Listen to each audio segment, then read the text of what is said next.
Kolkata case में उस doctor का पोस्टमार्टम कराने के लिए जो लेटर लिखा गया था कि जल्द से जल्द उस डॉक्टर का पोस्टमार्टम होना चाहिए, वो शख्स कौन था?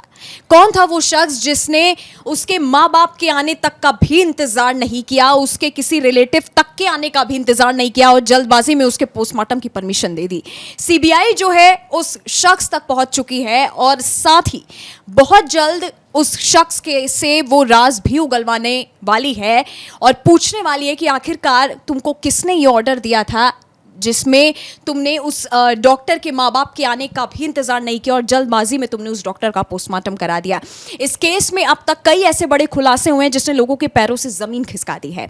अभिषेक, इस पूरे पोस्टमार्टम रिपोर्ट के पीछे की कहानी क्या है? क्योंकि दोबारा से पोस्टमार्टम रिपोर्ट जो है वो सुर्खियां बटोर रहा है और साथ ही वो शख्स कौन है जिसने पोस्टमार्टम जल्दी कराने के लिए लेटर लिखा था? नाम है चिन्मय विश्वास नंदिनी इनका। वही उसी ताला पुलिस स्टेशन के एसआई हैं जिसके एसएचओ अभी सीबीआई की कस्टडी में हैं।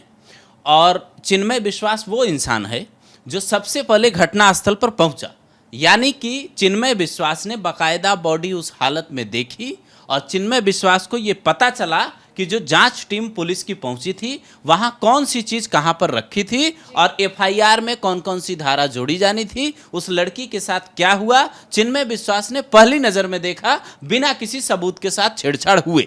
तो इसके बाद सीबीआई ने चिन्मय विश्वास को बुलाकर यही बात रविवार को पूछी कि भाई ये बताओ कि लेटर क्यों लिखा था।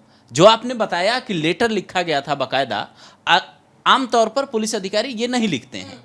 पोस्टमार्टम जल्दी करवाने की, पोस्टमार्टम करवाने की जल्दी क्यों थी, इस बात पर सवाल इसलिए अब उठ रहे हैं क्योंकि 50 दिन होने के बाद, मैंने अभी कुछ दिन पहले एक बात बताई थी नंदिनी कि सुप्रीम कोर्ट को भी ये कहना पड़ा कि सीबीआई हैंडीकैप हो गई है। वो यही बात है कि आपके पास पोस्टमार्टम रिपोर्ट की जो थ्योरी है वो अलग अलग है। आपको पोस्टमार्टम रिपोर्ट से कुछ ऐसा नहीं मिला है जिससे आप केस को सही दिशा में ले जाएं। तो उसके बाद सवाल ये उठा, ये जो दो तीन नेताओं के नाम है उस पर मैं आऊँगा, और ये जो पुलिस अधिकारी अभी 2 नाम सामने आए हैं उस पर यह पता चल रहा है कि पोस्टमार्टम रिपोर्ट से बाकायदा छेड़छाड़ हुई है। और जो बिसरा रिपोर्ट होता है और जो तमाम रिपोर्ट जो इन्होंने CFSL लैब से मंगवाई है उसको दोबारा जांच करवाने की मांग उठने लगी है। क्योंकि आप अगर सबूतों से छेड़छाड़ हुई तो उसकी रिपोर्ट अगर इन लोगों ने तैयार करवाई और उसके बाद अगर दोबारा उसी एंगल पे जांच करेंगे तो कुछ ना कुछ इनको अलग एंगल मिलेगा उसमें। इस पूरे केस में जो एक नाम सबसे ज्यादा चर्चा में आ रहा है वो है संजीव मुखर्जी का। संजीव मुखर्जी की भूमिका क्या है और वो कौन है? मुझे लगता है संजीव मुखर्जी के बारे में जानने के लिए दर्शकों को ये तस्वीर देखनी चाहिए। ये तस्वीर शुभेंदु अधिकारी हैं, बंगाल बीजेपी के नेता, वो अपने ट्विटर हैंडल पर बाकायदा अपलोड करते हैं और इस तस्वीर में साफ साफ लिखा है, ये जो आप स्लिप देख रहे हैं इसमें संजीव मुखर्जी का नाम लिखा है। अब ये जो रिपोर्ट है ये पोस्टमार्टम रिपोर्ट की एक वो है जो स्लिप है। अब इस स्लिप में संजीव मुखर्जी का नाम क्यों लिखा है? संजीव मुखर्जी क्या कोई परिवार का है? क्योंकि अधिकतर आमतौर पर परिवार वालों का नाम होता है। आप अगर इसके कोने में देखेंगे तो एक और नाम लिखा है, वो नाम है सोमनाथ डे का। अब इन दोनों नामों पे सवाल इसलिए है नंदिनी क्योंकि संजीव मुखर्जी जो है पानीहाटी, वहां पे एक नगर निगम है, वहीं पे CPIM से पूर्व पार्षद रहा है, अब TMC में ज्वाइन कर चुके हैं। संजीव मुखर्जी का किरदार इतना बड़ा है कि TMC के जो विधायक हैं वहां के निर्मल घोष, ये उनके करीबी हैं और निर्मल घोष के बारे में कहा जा रहा है कि ये उस दिन घटनास्थल पर मौजूद थे। और इन दोनों का नाम अब आया कैसे 50 दिन बाद सामने, ये समझना जरूरी है। तो ये नाम इनका इसलिए सामने आया क्योंकि फॉरेंसिक डॉक्टर जिन्होंने पोस्टमार्टम की थी, जिस पोस्टमार्टम रिपोर्ट पर हम लोग बात कर रहे हैं, वो अपूर्व विश्वास जब बुलाए जाते हैं सीबीआई के सामने और तब उसके बाद मीडिया के सामने आकर कहते हैं कि एक आदमी आया, आपने देखा होगा उन्होंने बोला है बाकायदा बाइट में कि एक आदमी आया और बोला कि लाल नदी बहा दूंगा पोस्टमार्टम में अगर देरी करोगे तो, और वो एक पूर्व पार्षद है, मैं उनका नाम नहीं लूंगा, और वो ये भी कहता है कि मैं अंकल हूं परिवार उस लड़की का। तो अब आप समझिए कि कितना बड़ा खेल रचा गया है। बिल्कुल, और जिस तरह से ये बात बहुत पहले से चली आ रही थी कि उस घटना स्थल पर बहुत सारे लोग ऐसे मौजूद थे जिनको मौजूद नहीं होना चाहिए था।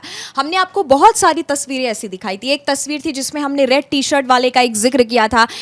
एक तस्वीर ऐसी थी जिसमें था कि अगर पोस्टमार्टम करना है तो उसमें से मुश्किल से 2 या 3 ही जो सीनियर लोग होते हैं वो ही जाते हैं पोस्टमार्टम करने के लिए, जबकि उस घटना स्थल पर जो जगह इतनी ज्यादा सेंसिटिव हो उसमें लोगों की भीड़ क्या कर रही थी।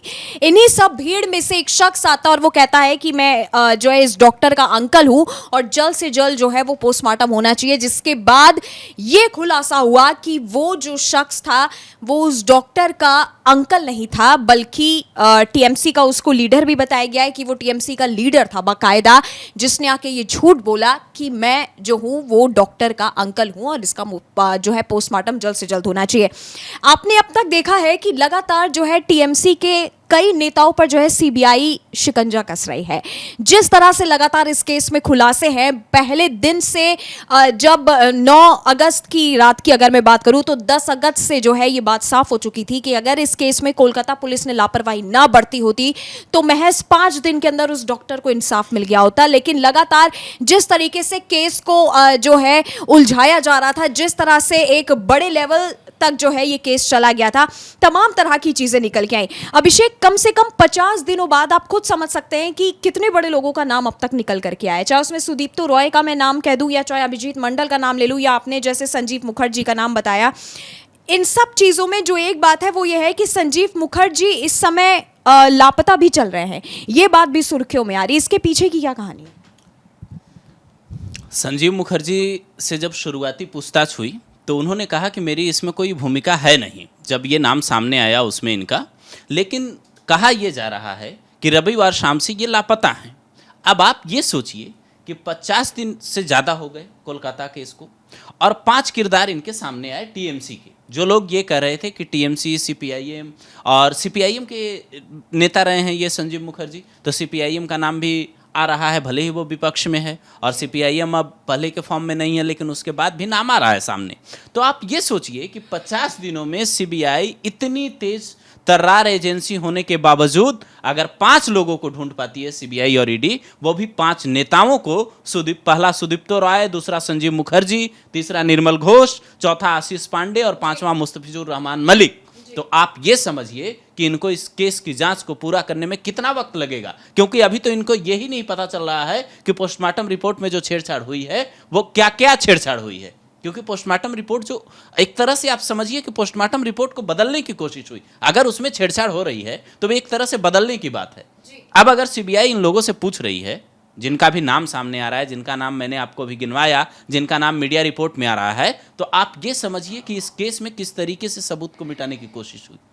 संदीप घोष का क्या आका संजीव मुखर्जी ही है? क्योंकि जिस तरह से संजीव मुखर्जी, माफ कीजिएगा, जिस तरह से लापता चल रहे हैं, और अगर आपने कुछ गड़बड़ नहीं किया है तो आप लापता क्यों हैं? आप आकर के सीबीआई की जांच में जो है वो सहयोग करिए, आप आकर के पूरा सच बताइए, आप आकर के वो सच भी बताइए कि घटनास्थल के बाद जो है डॉक्टर के पास वो अंकल, उन टीएमसी लीडर ने क्यों अपने आप को कहा था। संदीप घोष का आका कौन है, इस पर अभी भी क्वेश्चन मार्क है अभिषेक, क्योंकि जितने आपने 5 नेताओं के नाम बताए टीएमसी लीडर के, और जिस तरह से उन कॉलेजेस के स्टूडेंट का भी कहना था कि संदीप घोष जो था वो किसी और के लिए काम करता था, तो इन 5 नेताओं में से क्या इनके अलावा कोई और आका भी है जिनका निकलना अभी सामने बाकी है, या इन 5 नेताओं में ही सीबीआई सबूत ढूंढ रही है?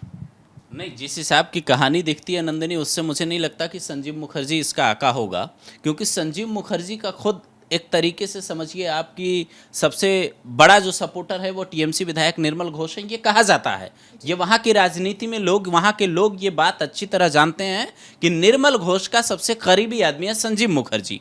अब संजीव मुखर्जी जो एक पूर्व पार्षद रहा है, वो इस केस का मतलब संदीप घोष का आका होगा, मुझे नहीं लगता है। और मुझे लगता है दर्शकों को भी ये नहीं लगता होगा। इस केस में 5 ही नाम अभी आए हैं, जिस तरीके से 5 बड़े नाम हैं, और उसके बाद मुझे लगता है अभी कुछ ऐसे नाम आने बाकी हैं जो जांच के बाद पता चलेगा असली आका संदीप घोष का कौन है। मुझे लगता है इस पे अभी सस्पेंस बरकरार है और सीबीआई वहीं तक पहुंचना चाहती है।